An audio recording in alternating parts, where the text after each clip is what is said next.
বাংলায় পরিবর্তনের ডাক মোদির। বাংলার মানুষ দিল্লিতে বদল করবে বলে চ্যালেঞ্জ অভিষেকের। বাংলার মানুষ পাল্টায়নি মোদিজি।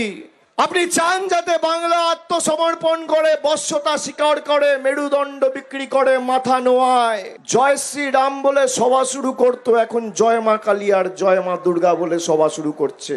পাল্টাবেন আপনারা। যদি কেউ পাল্টায়, দিল্লির বহিরাগতরা পাল্টাবে, গুজরাটের জমিদাররা পাল্টাবে, আমরা পাল্টাবো না।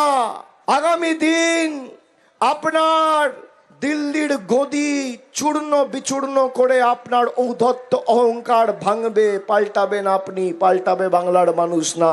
যারা বলে পাল্টানো দরকার, বিজেপি সরকার 2026-এর নির্বাচনের পর প্রধানমন্ত্রী বাংলার মাটিতে এসে জয় বাংলা বলবে, এই অঙ্গীকার আজকে আমরা এই সভা থেকে নিলাম। দেখি কার কত ক্ষমতা। বাংলার মানুষের পরিবর্তন হয় না দিল্লির বহিরাগত জল্লাদদের পরিবর্তন হয়, আমরা আগামী দিন দেখব।